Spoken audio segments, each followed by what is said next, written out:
Maayong adlaw! Kumusta kayo dyan? So, ito pala yung video ko nung nasa Pilipinas pa ako. Wala kasi akong time mag-edit at mag-review ng mga video ko, kaya ngayon ko pa lang siya na-upload sa channel ko. So guys, papasok na tayo dito sa eroplano na to, okay? Ang sinakyan pala natin ngayon is Cebu Pacific. Ayaw nating Air Philippines. Ano yun? Philippine Airlines, kasi medyo mahal ang Philippine Airlines. Kung gusto mong makasave, dito lang tayo sa Cebu Pacific. So, sa nakikita nyo, si Kuya, nagtuturo na yan siya kung paano gagamitin yung mga like life jacket, yung mga pang-oxygen kung may emergency. So, usually talaga, tinuturo talaga to bago lilipad ang eroplano. So, ayan na si Kuya. Hi to you, Kuya. Tapos, ngayon guys, meron na pala yan silang parang drill. Alam mo yung mga small game, bago, or kahit nasa himpapawid na kayo, meron silang pa-small games. Tapos, meron din silang mga pa-premyo tulad ng mga ano lang din nila, mga products ng Cebu Pacific. Last time, as na-remember ko, yung mga question pala nila is, ano pala yun? Bring me charger, bring me power bank, bring me cable, mga ganun-ganun lang. So, 'di ba? Libre na yung mga mga souvenir mo. So, libre na yung mga souvenir mo. So, ito pala ako.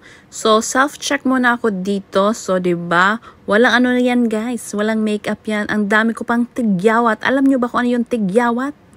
Pimples dye. Ang dami kong pimples dye. Hindi ko alam kung saan yun nanggagaling. So, ito na pala tayo sa Manila.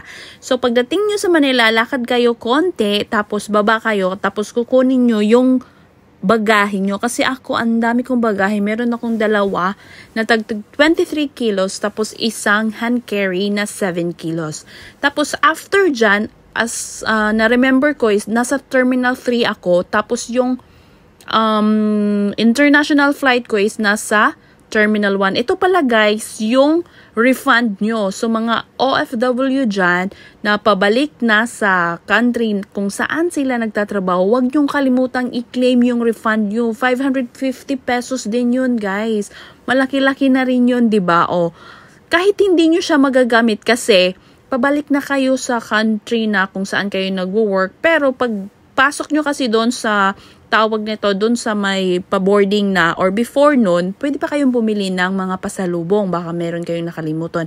So, ito na yung time na to na binigay ko na yung yung luggage ko. Isang bag noon is nasa 20 kilos, 20.6 kilos yon. Tapos, ito na yung part sa immigration, di ba? Kabaka-baka, pero hindi ka naman tinatanong doon eh. Ito na yung part na sa duty free na pala ito. Tapos, before ka magpapasok sa gate mo, pwede kang kumain muna sa case ko, kumain muna ako kasi parang wala akong lunch nito eh. Tapos, naghahanap ako saan ako pwedeng kumain kasi lahat, puno siya guys. Puno lahat yung mga restaurant. Tapos, ito, meron naman dito pampasalubong ulit. Kung gusto mong dagdagan yung pasalubong mo, na i-hand carry mo na lang, pwede rin. Tapos, sa unahan din, pwede naman. Pero guys ha, kung bibili kayo ng pasalubong, advice ko lang na bumili kayo sa labas. Wag dito sa airport kasi mas costly dito sa airport. Actually, ang binili ko lang dito sa airport is isang t-shirt para sa driver ko. Kasi nanghingi kasi siya ng pasalubong. Sabi niya, honey, can you give me t-shirt pasalubong, souvenir, sabi niya. Tapos ito na time, dito na ako, kumain na ako dito sa Starbucks. Ang kinain ko lang is isang coffee, tapos isang bread. Parang nakalimutan ko na kung anong bread ang kinuha ko. Tapos nagbayad ako, actually sa Kuwait, nagbabayad kami ng Apple Pay. Pero hindi pa kasi ako nakaregister sa Apple Pay that time eh. Ngayon, nakaregister na siya. So, ngayon, ito na nga yung presyo niya. Meron silang mushroom at meron din silang mga croissant na mga bread. O, diba?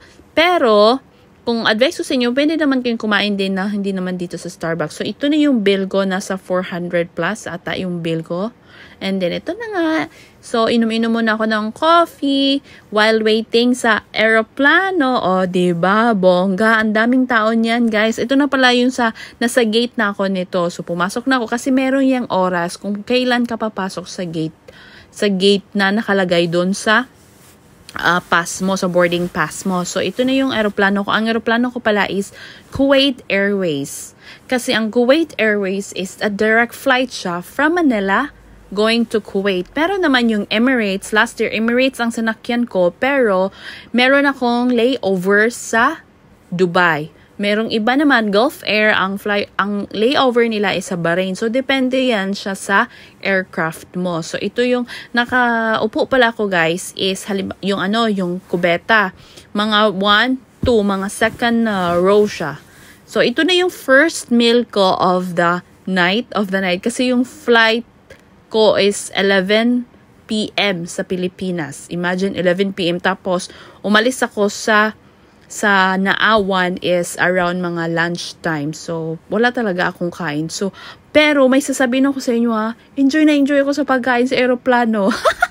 Hindi ko alam pero nasasarapan ako. Tapos uhaw na uhaw ako. Parang na-dehydrate ako. Gusto ko lang uminom ng tubig.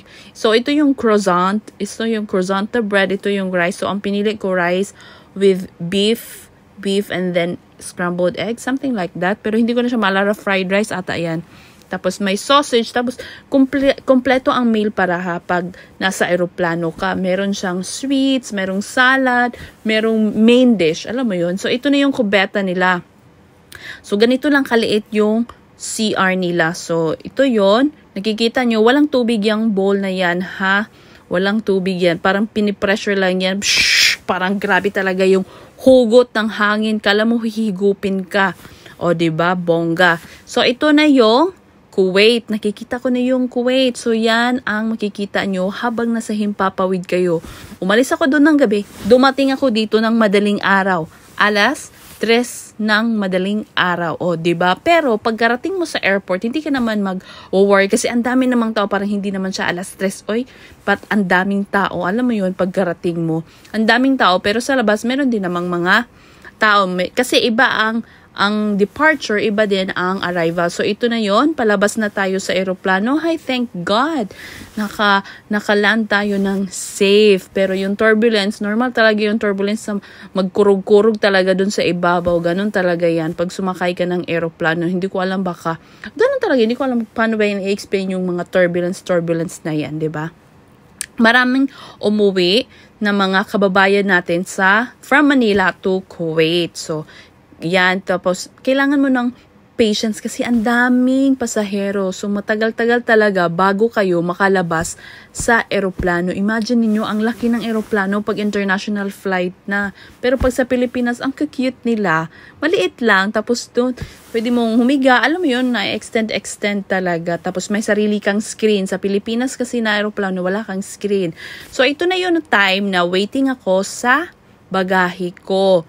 Yung bagahe natin ngayon is color red. Pero, ang problema, marami ding red. So, kailangan mo talaga, i-check mo dun sa boarding pass mo kung anong number yon. Tapos, i-check mo rin sa bag ha. Kasi minsan, sa pagsisil kasi ng mga bagahe, so, ang daming bumili, ang dami din magkakapare. So, lagyan mo siya ng ribbon. So, ito na time, nandito na tayo sa sasakyan. May nagsundo na. Tapos, ito na yung Kuwait talaga. Nalalanghap ko na talaga ang amoy, ang simoy ng hangin ng Kuwait. Okay? So, welcome back again to reality. Tapos na ang mga masasayang araw natin sa Pilipinas. Okay? So, that's it guys. I hope na nag-enjoy kayo sa aking video. Don't forget to like and subscribe on my channel.